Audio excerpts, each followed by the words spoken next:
మంత్రి పదవి అడుక్కోవడానికి సిగ్గులేదా? మంత్రి పదవి అంటూ జిల్లా పరువు తీస్తున్నాం అని చెప్పి ఫైర్ అవుతున్నారు Boora Narasaiah Goud. Big breaking news చూస్తున్నారు. మునుగోడు ఎమ్మెల్యే కోమటిరెడ్డి రాజగోపాల్ రెడ్డిపై బీజేపీ నేత మాజీ ఎంపీ బూరా నరసయ్య గౌడ్ సంచలన వ్యాఖ్యలు చేశారు. మంత్రి పదవి కోసం అడుక్కోవడానికి సిగ్గులేదా అంటూ ఫైర్ అవుతున్నారు బూరా నరసయ్య గౌడ్. మంత్రి పదవి అంటూ జిల్లా పరువు తీస్తున్నామంటున్నారు బూరా నరసయ్య గౌడ్. నల్గొండ జిల్లా అభివృద్ధి కోసం ఆలోచించకుండా సొంత పదవుల కోసం రాజగోపాల్ రెడ్డి పాకులాడుతున్నారు అంటూ కూడా చెప్పుకొచ్చారు. అయినా రాజగోపాల్ తీరు చూస్తూ ఉంటే మాకే సిగ్గేస్తోంది. దమ్ముంటే రాజీనామా చేసి సొంతంగా గెలిచి చూపించంటూ కూడా సవాల్ వేస్తున్నారు. ఇన్ఫాక్ట్ సవాల్ విసురుతున్నారు బూరా నరసయ్య గౌడ్. గౌరవం లేని చోట ఎందుకుంటున్నావు అంటూ కూడా బూరా నరసయ్య గౌడ్ సంచలన వ్యాఖ్యలు చేశారు. ఈ నేపథ్యంలో ఇంకా ఆయన ఏమన్నారు ఇప్పుడు చూద్దాం. ఎమ్మెల్యే గారిని నేను డిమాండ్ చేస్తున్నా, మీరు మంత్రి పదవిని అడుక్కొని నల్గొండ పరువు తీస్తున్నారు, పౌరుషం తీస్తున్నారు. నల్గొండ జిల్లా అంటేనే ఉద్యమాల కిల్లా. నల్గొండ జిల్లా అంటే ఉద్యమాల కిల్లా. మీరు ప్రజల కొరకు నకలగండి ప్రాజెక్టు, శివనగూడెం ప్రాజెక్టు, ఇక్కడ స్థానిక వాటర్ ఏదైతే ప్రాబ్లం ఉందో దానికి సమస్య, గతంలో ఇక్కడ ఉన్నటువంటి ఒక రిజర్వాయర్ కడతామని గత ప్రభుత్వం హామీ ఇచ్చింది, అదైతే దాఖలా లేవు. ఇక్కడ డిగ్రీ కాలేజు లేదా ఇక్కడ విద్యా సంస్థలు లేకుంటే 100 బెడెడ్ హాస్పిటల్, వాటి గురించి కొట్టాలే కానీ ఏదో ఎట్లా ఉందంటే ఊపర్ శర్వాని అందరు పరిశాన్ అన్నట్లు స్థానిక ఎమ్మెల్యే గారు వారి మంత్రి పదవి కొరకు కాంగ్రెస్ పార్టీ నాయకుల్ని ముఖ్యమంత్రులను అడుక్కోవటం చూస్తే మాకే బీజేపీ పార్టీ నాయకులుగా నల్గొండ జిల్లా వాసులుగా సిగ్గేస్తుంది. గౌరవం లేని దగ్గర ఉండకండి. దమ్ము ధైర్యం ఉంటే ఆ పదవికి రాజీనామా చేసి సొంతంగా మీరు నిలబడి మీ సత్తా ఏందో చూపెట్టండి అని నా యొక్క హితం. స్థానిక రైట్, అది మాజీ ఎంపీ బూరా నరసయ్య గౌడ్ చేసిన వ్యాఖ్యలు. మరి ముఖ్యంగా ఆయన ఒకటే అంటున్నారు, గౌరవం లేని చోట ఎందుకుంటున్నారు అంటూ కూడా ప్రశ్నను తెర మీదకి తీసుకొచ్చారు. ఆయన ఇటు కీలకమైన వ్యాఖ్యలు చేస్తున్నారు బూరా నరసయ్య గౌడ్. మునుగోడు ఎమ్మెల్యే కోమటిరెడ్డి రాజగోపాల్ రెడ్డికి సవాల్ విసురుతున్నారు బూరా నరసయ్య గౌడ్. బీజేపీ నేత మాజీ ఎంపీ ఆయన. ఈ నేపథ్యంలో మంత్రి పదవి కోసం అడుక్కోవడానికి సిగ్గులేదంటూ కీలక వ్యాఖ్యలు చేశారు. ఈ నేపథ్యంలో ఎటువంటి డెవలప్మెంట్స్ ఉన్నాయి, ఇంకా ఎటువంటి డెవలప్మెంట్ చోటు చేసుకునే తెలుసుకునే ప్రయత్నం చేద్దాం. మా ప్రతినిధి శ్రీధర్ అప్డేట్స్ అందించేందుకు సిద్ధంగా ఉన్నారు. శ్రీధర్, బూరా నరసయ్య గౌడ్ చాలా కామ్గా ఉంటూ ఉంటారు, పెద్దగా సెన్సేషనల్ వ్యాఖ్యలు అంతగా కనిపించవు, కానీ ఎందుకు ఇప్పుడు ఈ టైంలో సెన్సేషనల్ వ్యాఖ్యలు చేశారు? అంటే ఇటు బీజేపీ నుంచి వెళ్ళిపోయి కాంగ్రెస్కి వెళ్ళిన తర్వాత కూడా నీకు అక్కడ సరైన ప్లేస్మెంట్ లేదు, ఎందుకు వెళ్ళావు అనే అర్థం వచ్చేలా ఆయన చేసిన స్టేట్మెంట్స్ చూడాలా, లేకపోతే ఇంకా కారణాలు ఏమైనా ఉన్నాయా?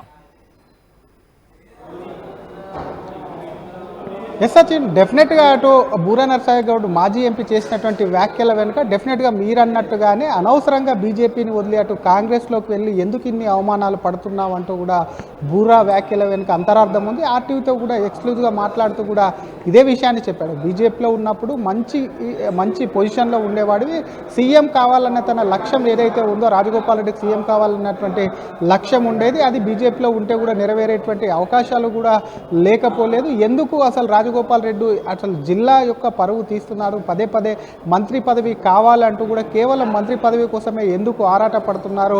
అసలు నల్గొండ అంటేనే కూడా ఒక ఉద్యమాల కిల్ల. ఇటువంటి ఉద్యమ జిల్లా నుంచి కూడా పదే అసలు అభివృద్ధి కోసం కానివ్వండి, ఇతర పనులు ప్రాజెక్టుల కోసం కొట్లాడకుండా కేవలం మంత్రి పదవి కోసమే అడుక్కోవడం ఏంటి? అసలు ఈ జిల్లా పరువు తీస్తున్నారు. ఒక జిల్లా నాయకుడిగా పార్టీ వేరైనప్పటికీ కూడా తనకే సిగ్గేస్తుంది అంటూ కూడా రాజగోపాల్ రెడ్డి పైన కూడా అటు మాజీ ఎంపీ బూరా నరసయ్య గౌడ్ విమర్శించారు. అటు చూసాం, బూరా నరసయ్య గౌడ్కు సంబంధించి ఎప్పుడు కూడా వివాదాలకు కూడా దూరంగా ఉంటుంటారు. అటువంటి బూరా నరసయ్య గౌడ్ కూడా ఆయన ఈరోజు రాజగోపాల్ రెడ్డి మీద వ్యాఖ్యలు చేయాల్సి రావడం కేవలం జిల్లాకు సంబంధించి కానివ్వండి, ఆయన ఆర్టీతో కూడా మాట్లాడుతూ గతంలో రాజగోపాల్ రెడ్డి బీజేపీలో ఉన్నప్పుడు కూడా తనకు మంచి స్థానమే ఉండడమే కాకుండా ఆ స్థానం కాకుండా అసలు బీజేపీలో ఉంటే ఏదో ఒక రోజు ముఖ్యమంత్రి అయ్యే అవకాశం ఉండాలని చెప్తూనే అసలు రాజగోపాల్ రెడ్డికి మంత్రి పదవి, అది అటు ఎమ్మెల్యే పదవి ఏదైతే ఉందో ఆ ఎమ్మెల్యే పదవి పెద్ద విషయం కాదు. ఎందుకంటే చాలామంది దోచుకునేందుకు రాజకీయాల్లోకి వస్తుంటారు కాబట్టి, ఏదైనా సాధించాలని డబ్బు కోసం వస్తుంటారు కాబట్టి, నిజంగానే రాజగోపాల్ రెడ్డికి అటువంటి సిగ్గు అంటే ఏదైనా సిగ్గు ఉంటే మాత్రం డెఫినెట్గా రాజీనామా చేసి ఇండిపెండెంట్గా పోటీ చేయాలని చెప్పి బూర చేసినటువంటి వ్యాఖ్యలు ఏవైతే ఉన్నాయో రాజకీయంగా పెద్ద దుమారమే రేగుతుందని చెప్పాలి. అటు రాజగోపాల్ రెడ్డి వ్యవహారానికి వస్తే కాంగ్రెస్ పార్టీ ఎన్నికలకు ముందు, పార్లమెంట్ ఎన్నికలకు ముందు అక్కడ ఉన్నటువంటి భువనగిరి ఎంపీ స్థానాన్ని కూడా గెలిపిస్తే మంత్రి పదవిలో చోటు కల్పిస్తామని అప్పట్లో సీఎం రేవంత్ రెడ్డి హామీ ఇచ్చాడు. అప్పుడే బీజేపీ నేతలు సెటైల్ వేశారు. దానికి సంబంధించి రేవంత్ రెడ్డి మాట ఇవ్వడమే కాకుండా ఖచ్చితంగా కూడా రాజగోపాల్ రెడ్డిని బకరా చేస్తారా అంటూ కూడా పెద్ద ఎత్తున బీజేపీ నేతలు అక్కడ సెటైల్ వేశారు. అదే నిజమైంది కాబట్టి ఇంకా ఎందుకు అడుక్కోవడం, అసలు అడుక్కునేటువంటి పరిస్థితి ఎందుకు? గతంలో ఏ విధంగా అయితే రాజీనామా చేసి పార్టీ నుంచి బయటికి వచ్చి, కాంగ్రెస్ నుంచి బయటికి వచ్చి పోటీ చేశారు, అదేవిధంగా కూడా ఇండిపెండెంట్గా పోటీ గెలిచేటువంటి సత్తా ఉన్నటువంటి రాజగోపాల్ రెడ్డి ఈ విధంగా అడుక్కోవడం సరికాదని చెప్తున్నటువంటి ఈ సిచ్యువేషన్లో మరి రాజగోపాల్ రెడ్డి చూస్తున్నాం ఒకవైపు పార్టీ పరంగా కూడా తీవ్రంగా అసంతృప్తితో ఉన్నటువంటి సిచ్యువేషన్ ఉంది. తనకు టచ్లో ఉన్నటువంటి ఎమ్మెల్యేలతో కానివ్వండి ఎప్పటికప్పుడు పార్టీ పరంగా బాహాటంగానే విమర్శలు చేస్తున్నారు. టైం వచ్చినప్పుడల్లా అటు ముఖ్యమంత్రిని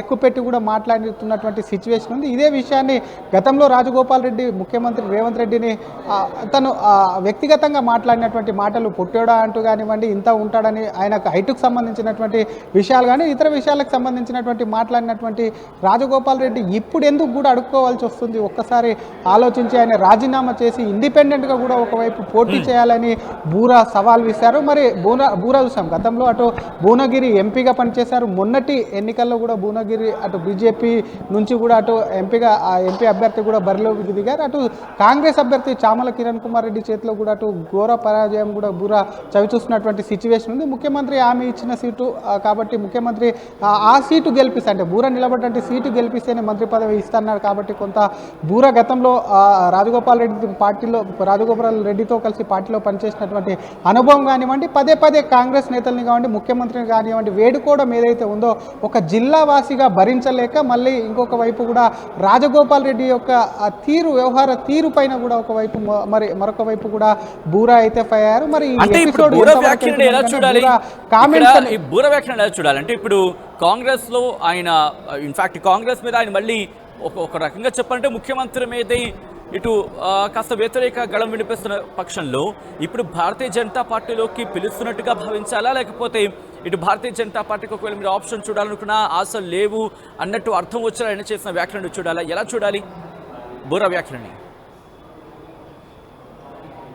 డెఫినెట్గా సచిన్, ఎందుకంటే గతంలో రాజగోపాల్ రెడ్డికి సంబంధించి బీజేపీలో ఉన్నాడు కాబట్టి ఆర్టీవీతో ఎక్స్క్లూజివ్గా మాట్లాడుతూ అదే వ్యాఖ్యానించారు. అసలు గతంలో బీజేపీలో ఉన్నప్పుడు ఏ విధంగా ఉంటే బయటికి వచ్చి బీజేపీ నుంచి పోటీ చేసావు కదా, బీజేపీలో ఉంటే మంచి ప్లేస్కు వెళ్ళేవాడివి అని చెప్పి కూడా బూరా వ్యాఖ్యలు ఏవైతే ఉన్నాయో అవి డెఫినెట్గా బూరకు సంబంధించి రాజగోపాల్ రెడ్డిని కూడా ఇండైరెక్ట్గా బీజేపీలోకి కూడా ఆహ్వానిస్తున్నట్టు స్పష్టంగా అర్థమవుతుందని చెప్పాలి. ఎందుకంటే ఎంపీ ఎన్నికలకు సంబంధించి మళ్ళీ ఒక్కసారి కోట్ చేయొచ్చు, ఎంపీ ఎన్నికలకు సంబంధించి బూర నరసయ్య గౌడ్ మీద అటు చామల కిరణ్ కుమార్ రెడ్డి భువనగిరిలోనే నిలబడ్డాడు. ఒకవేళ ఆ సీటు గెలిపిస్తే అటు రాజగోపాల్ రెడ్డి ఇంటికి నేరుగా ముఖ్యమంత్రి స్వయంగా వెళ్ళి ఆ సీటు గెలిపిస్తే మంత్రివర్గంలోకి తీసుకుంటా అన్నారు కాబట్టి బూర యొక్క ఓటమిలో రాజగోపాల్ యొక్క పాత్ర ఉంది కాబట్టి అటువంటి వ్యక్తి తమ పార్టీలోకి వస్తే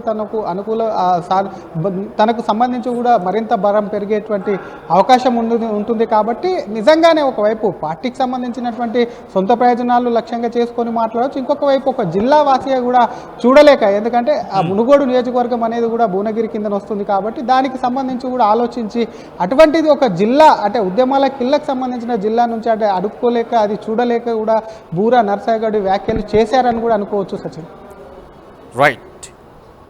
రైట్ శ్రీధర్, మొత్తంగా అయితే మాత్రం బూరా నరసయ్య గౌడ్ వ్యాఖ్యలు ప్రస్తుతం సంచలనంగా మారాయి.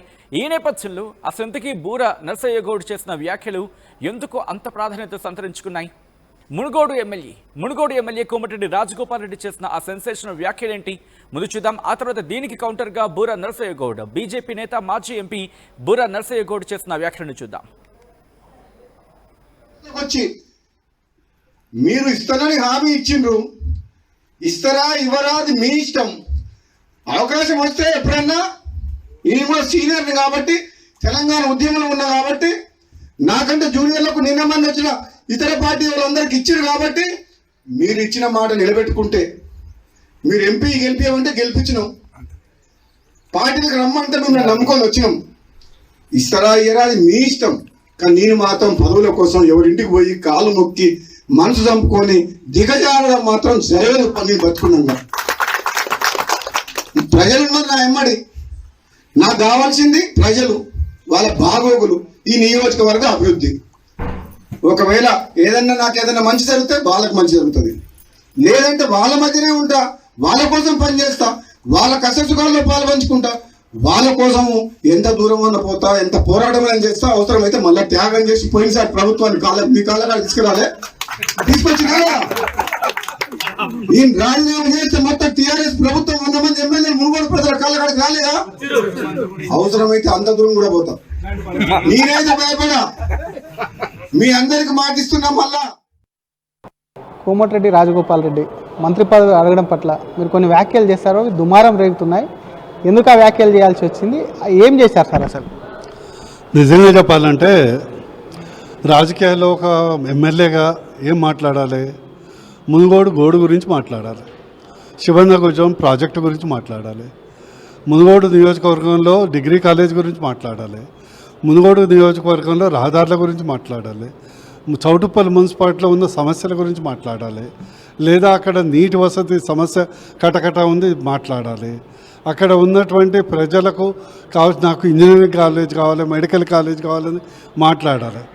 ఎవరన్నా బహిరంగంగా, ఇప్పుడు రాజకీయాల్లో ఆశించడం వేరు, అడుక్కోవటం వేరు. ఆశించడం తప్పలేదు, బహిరంగంగా ఏదో ఈవెన్ బిచ్చగాడు కూడా ఇవాళ రేపు స్టైల్గా అడుక్కుంటున్నాడు.